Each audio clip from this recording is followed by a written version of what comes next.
Hey everyone, welcome back to another episode of Gear 182. Today is a pretty special day, especially for the channel. We have Brian Thrasher from Fender R&D department here. A lot of you guys know him from Tom DeLonges, the builds that he's been doing. What do you guys, 12? 12, yep. So 12 guitars that was sent to Tom. So he was gracious enough to let me come over, take a look at some of the stuff that he's got, ask him, whatever questions. It's been, honestly, a true honor. But if you don't mind, we have some questions that we would love to ask you, if that's okay. For sure. So, Starcasters.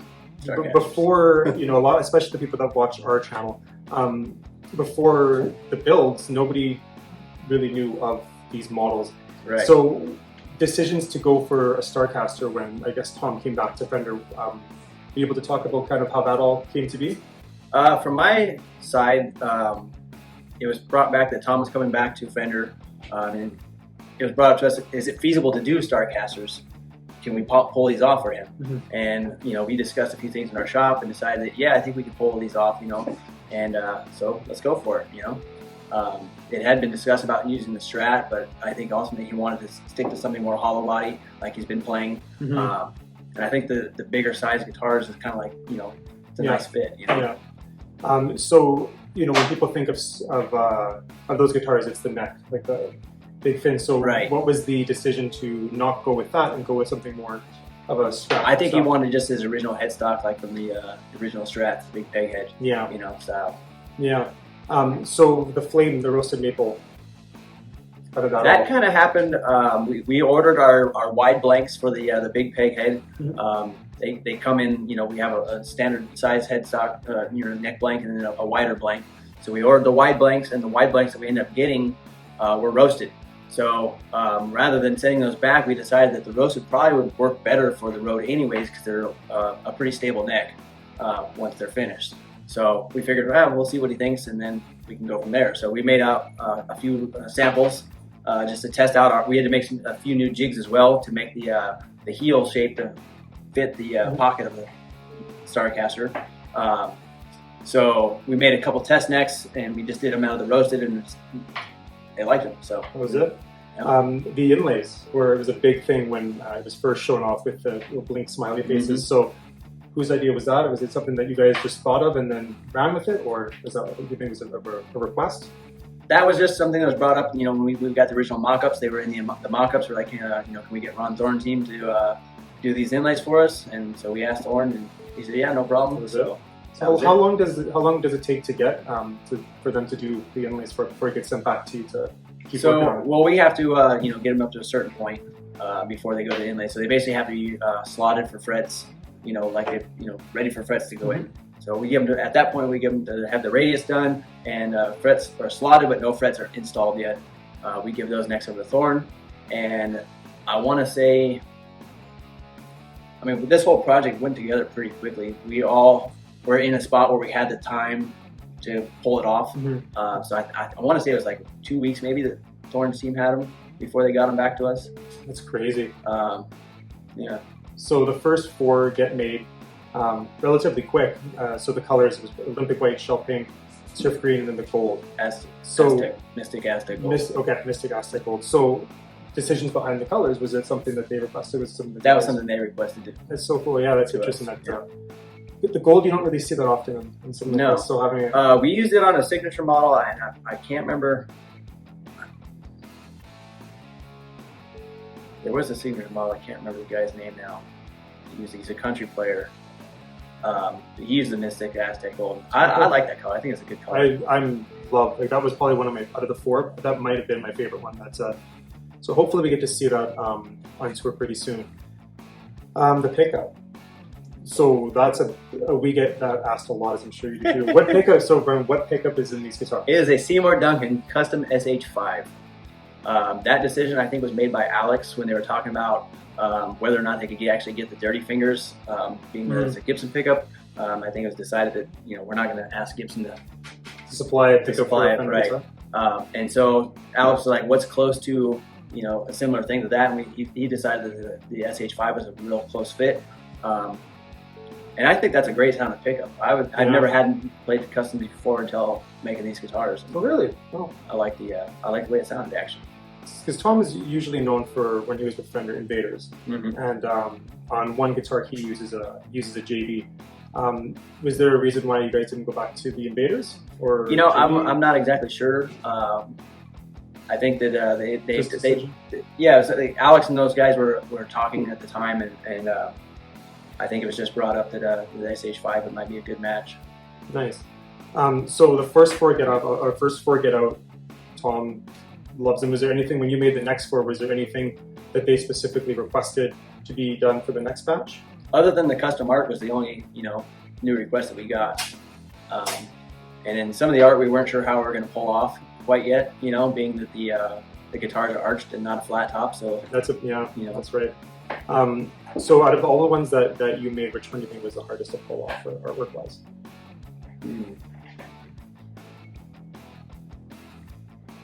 I don't know.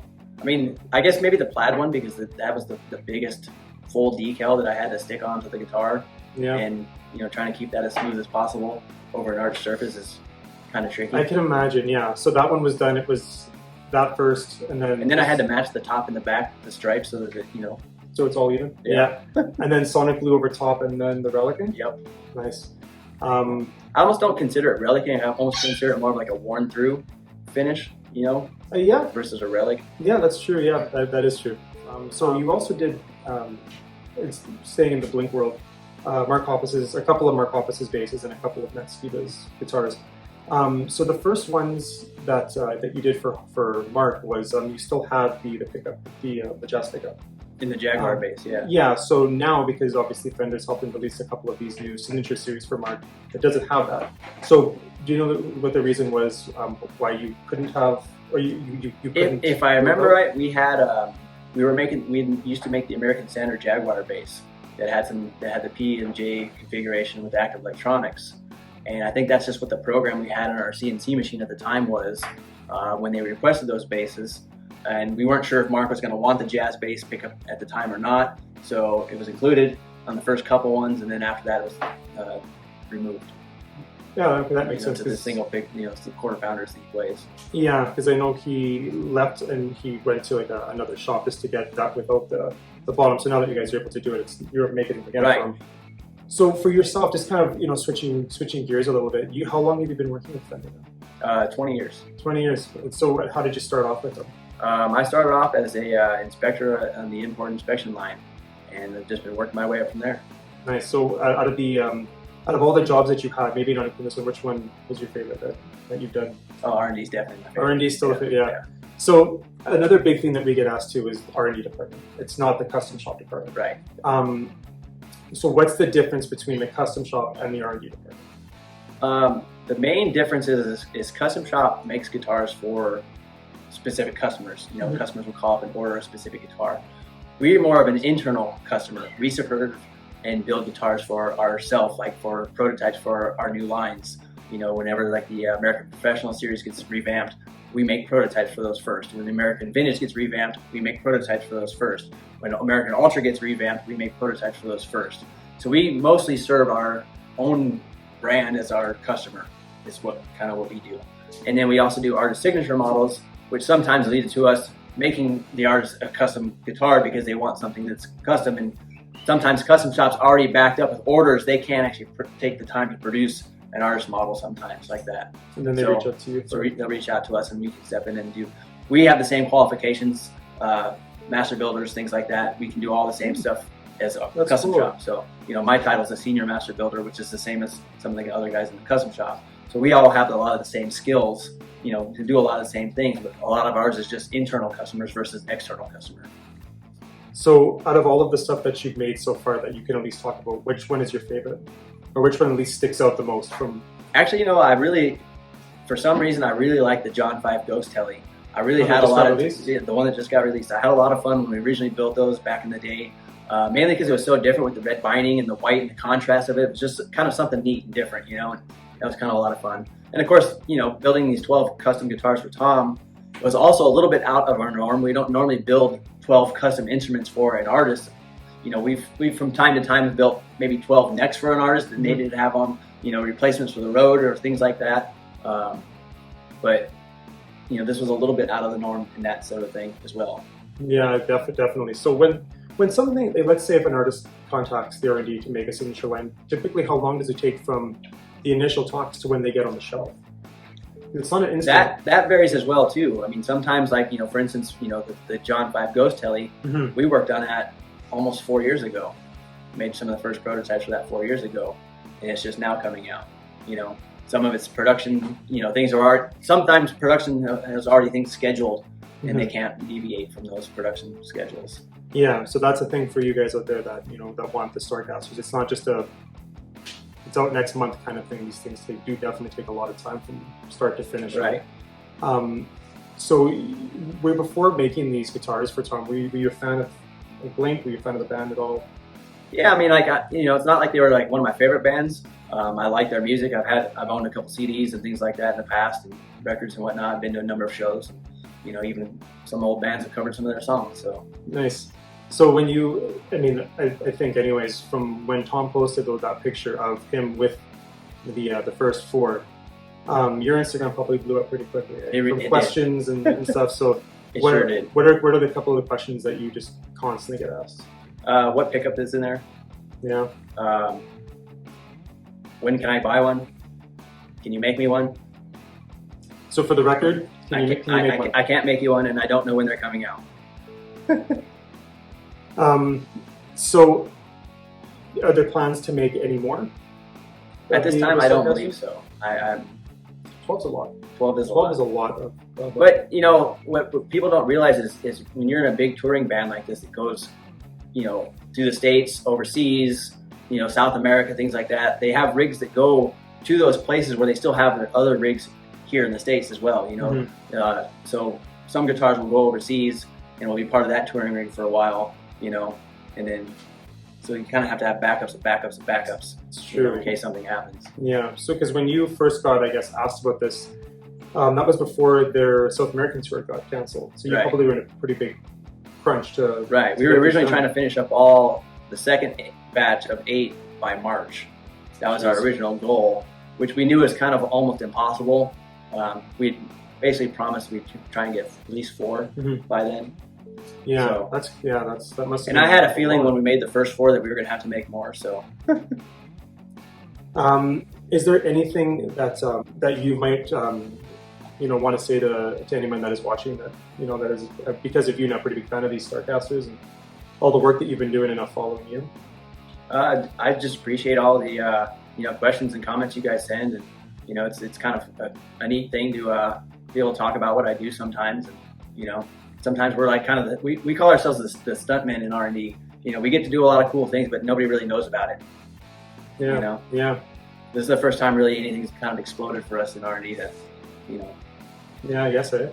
So what is your dream guitar that is your favorite that you've built for either yourself or? Oh, that'd be my Jaguar right there. The Jaguar. Yeah, it's in okay. Yeah. So what about it makes you gravitate towards that? I've literally customized every last little bit and almost made every last little part on it to an extent. Other than the knobs and things like that, but I've made the switch plate. I've custom bent the arm. Custom drilled the control plate, custom drilled all did all the custom wiring. That's cool. Just made it to what I like to play. So what's next? These 12 Tom DeLonges guitars are now done. What's next on the list? Well, I can't really talk about it. There's some more signature models for different artists coming up. We have other lines that need to be refreshed, so that'll be coming up, and never ends, eh? Never ends. Never ends.